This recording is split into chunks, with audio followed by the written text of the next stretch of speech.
Recently, my phone broke. And what I mean by my phone broke is that my camera broke. And what I mean by my camera broke is that the selfie function on my camera broke.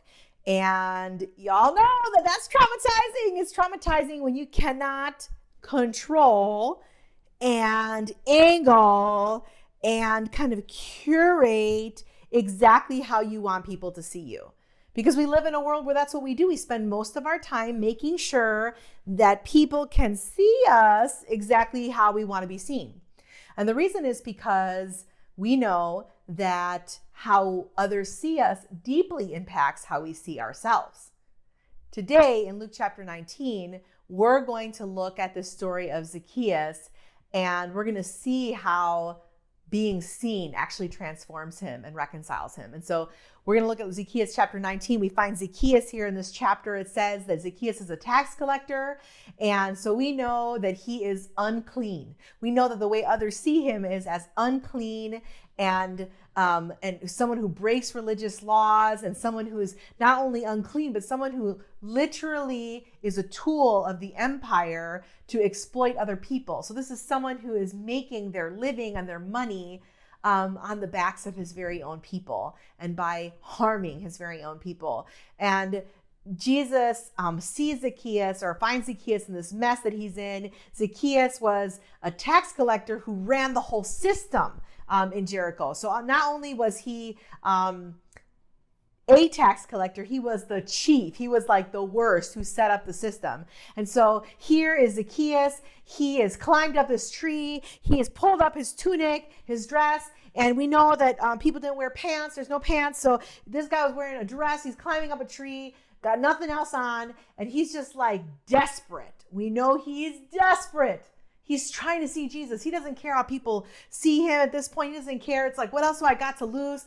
There has to be something. And he's looking for Jesus, and he's looking out. And you just know that what's going on for Zacchaeus right now is that he knows that his life has to stand for something else. He knows that there has to be more than what he's living, because he's got the job, and he's got the wealth, and he's got every possession that he would want. But what he really wants is to be reconciled, to have relationship. He wants to have relationship with the people around him in society. He wants to have relationship with Jesus himself. And so he's looking, and he's up in this tree, and he's trying to see where Jesus is coming, because he wants his life to make a difference. And I think a lot of us are kind of in that space where we know there's something else.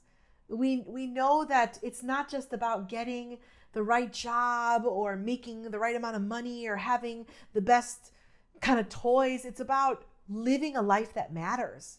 It's about finding a different way to live, a better way to live, a lifestyle that's meaningful, a life that has impact. And so here you find a man who has, done well for himself, and he's wealthy, and he's not in the crowd with everyone else, but he's up in a tree, and he's hiding. And he's looking, and he's leaning, and he's searching for Jesus. And the beautiful part about this image that we have here of Zacchaeus is that before Zacchaeus can even see Jesus, before Zacchaeus can even spot him, Jesus sees Zacchaeus. Jesus sees Zacchaeus, and he says, "Zacchaeus, come down." And you have to wonder if Zacchaeus is thinking to himself, yeah, so Jesus, I was hiding up in this tree. Like, I wasn't really trying to be at the front of the line or kind of at the center of attention. And, feeling a bit exposed right now, feeling a little bit embarrassed or shame right now. And at the same time, Jesus probably made him feel very relieved, because he was seen by Jesus. And Zacchaeus probably had this experience like many of us do, where, we're not seen for who we are. We're not seen for all of who we are. We're seen for what we bring. We're seen for where we come from. And so I know I have this experience in my own life, but also in the community that I live in, where I tell people like, oh yeah, this is where I live. This is what I'm doing. And people are like, oh, okay. So you're raising your family there? And I'm like, yes, I'm raising my family there. It's awesome. And here, try to tell them how beautiful it is and what's great. Oh, so isn't it like, oh wow, the West Side, that's like, isn't it dangerous? And people can only see what they want to see. And that's why people think, oh, well, what good can come out of there? Like, what beauty can come out of there? What gifts or treasure can come out of there? And we have people in our community that feel the same way. Maybe we even have people in our families that feel the same way, that we can only be seen by the mistakes that we've made, or the location that we come from, or how we live in our bodies in this world, because of our status, because of our racial group, because of our class. I know that happens all the time in the church. We have friends and neighbors who are formerly incarcerated, and they experience that all the time when they go apply for a job, when they come into a church, when they're meeting neighbors. And no one wants to be seen just for one aspect of their life. No one wants to be seen because of a mistake that they've made in their life or a decision that they've chosen. I know I don't want to be the total sum of my worst decisions. And so Zacchaeus has this opportunity to be reconciled to Jesus as Jesus calls him down, says, come down here, I'm coming to your house. So in that invitation, Jesus not only reconciles Zacchaeus to himself, Zacchaeus is also reconciled to his community, or begins kind of his entrance back into social society, because here is this religious leader that everyone's coming to see, and this religious leader that everyone is there for, the whole crowd is there for, turns to this one man, Zacchaeus, who no one can stand, who everyone thinks is a traitor, and says to him, come down, because I'm coming to your house tonight. I'm going to eat at your table with your people. I'm going to be present with you and proximity with you. And that was so meaningful socially. So we know that Jesus was not only reconciling Zacchaeus to himself, Jesus was reconciling Zacchaeus to his community, and Jesus was reconciling Zacchaeus to himself, because Zacchaeus' name means clean and pure. So Jesus was reorienting and returning and restoring back to Zacchaeus who his parents intended him to be.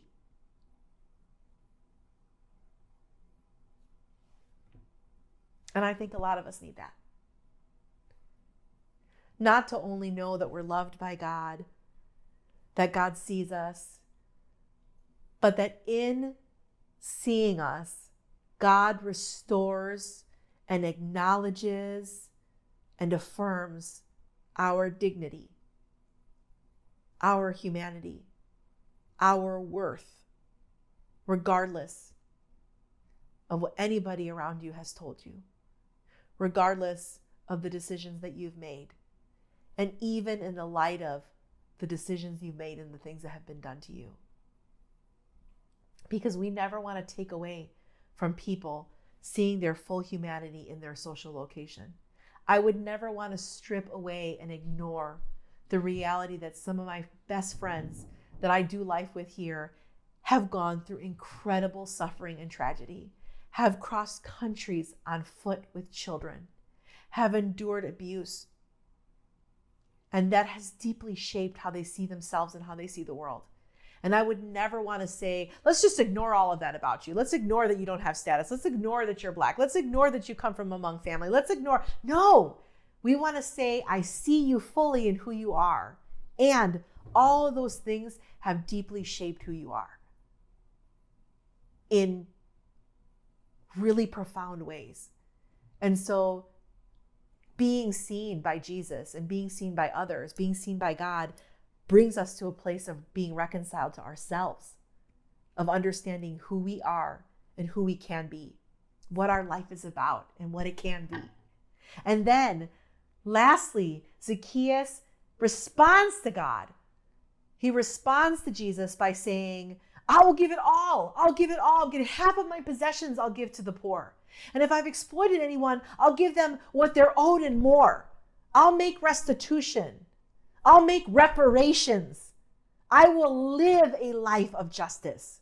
I will live a life of peace. I will live a life of generosity. And so our confrontation with Jesus, our being seen by God, our being known and reconciled not only to God, but to ourselves and to one another in community, it invites this kind of response of repentance. It invites this radical inclusion and generosity in our lives to say, everything I am, I give to you. Everything I have, I give to you. Because you saw me, because you sought me, because you've given me the courage to see with my own eyes the people around me, their beauty, their humanity, their dignity, their pain, and their suffering. And now I get to live in response to that.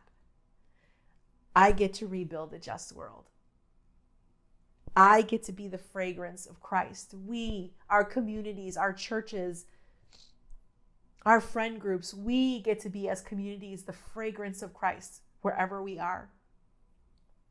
There's a better way to live. There's a way to live in the world in response to Jesus that isn't about you, that doesn't center you, because we've experienced that healing. We've experienced that transformation. We've experienced that reconciliation in a way that allows us to then go and be reconciled to others, to then go and search our hearts around why we other people, or why we have certain responses to the news, or why we don't care or advocate for or put ourselves on the line for our friends, and why we love to have the kind of inclusion that's like, oh yes, we want diverse spaces. I have an Asian friend. Black lives matter. But we don't actually live in a way that advocates for systems and structures and a society that really takes the lives of vulnerable people and protects them. So we can worship in our churches, and we can read our books, and we can even talk about justice and do absolutely nothing about our children that are suffering along our borders or in our inner cities, or even entrapped in our suburban homes. But God gives us the courage when we know that God sees us, when we know that God sought us and reconciled us to one another, to ourselves, to Jesus. We know that then we have the courage to live a life of radical reconciliation and radical inclusion and radical generosity and radical love, because the only way we can live is in a way where our life will make a difference in our campuses, in our schools, in our cities, with our neighbors, in relationship to our family. We live a life in which we seek to see others the way that Jesus saw us. And we seek to be reconciled to others in the way that we're reconciled to Jesus. And we seek then to respond with love and justice. May that be our prayer, that we would be people that say to Jesus, half of what I have. And if ever I have harmed anyone, I will pay them more.